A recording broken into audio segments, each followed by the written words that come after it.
ಉದ್ದೇಶಿಸಲಾಗಿದೆ. ಕನಿಷ್ಠ ಬೆಂಬಲ ಬೆಲೆ ಯೋಜನೆಯಡಿ ತೊಗರಿ ಖರೀದಿಗೆ ಪ್ರತಿ ಕ್ವಿಂಟಾಲ್ಗೆ 7,550 ರು ಜೊತೆಗೆ ರಾಜ್ಯ ಸರ್ಕಾರದಿಂದ ವತಿಯಿಂದ ಹೆಚ್ಚುವರಿ ಪ್ರೋತ್ಸಾಹಧನ 450 ರುಗಳಂತೆ ಒಟ್ಟು 138 ಕೋಟಿ ರು ನೀಡಲು ನಿರ್ಧರಿಸಲಾಗಿದೆ.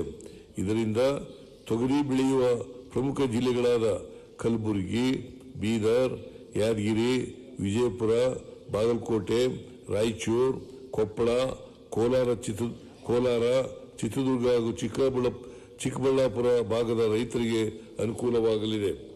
ಸಹಕಾರ ಇಲಾಖೆಯಲ್ಲಿ ಕಾರ್ಯಕ್ಷಮತೆ, ಪಾರದರ್ಶಕತೆ ಹಾಗೂ ಜನಸ್ನೇಹಿ ಸೇವೆಗಳನ್ನು ನೀಡಲು ಈ ಕೆಳಕಂಡ ಸುಧಾರಣಾ ಕ್ರಮಗಳನ್ನು ಜಾರಿಗೆ ತರಲಾಗುವುದು. ರಾಜ್ಯದ ಎಲ್ಲ ನೋಂದಾಯಿತ ಗೃಹ ನಿರ್ಮಾಣ ಸಹಕಾರ ಸಂಘಗಳ ಮಾಹಿತಿಯನ್ನು ಕರ್ನಾಟಕ ರಾಜ್ಯ ವತಿಯಿಂದ ಮಹಾಮಂಡಲದ ವಲಯದ ಆನ್ಲೈನ್ನಲ್ಲಿ ಅಳವಡಿಸಲಾಗುವುದು. ಠೇವಣಿದಾರರ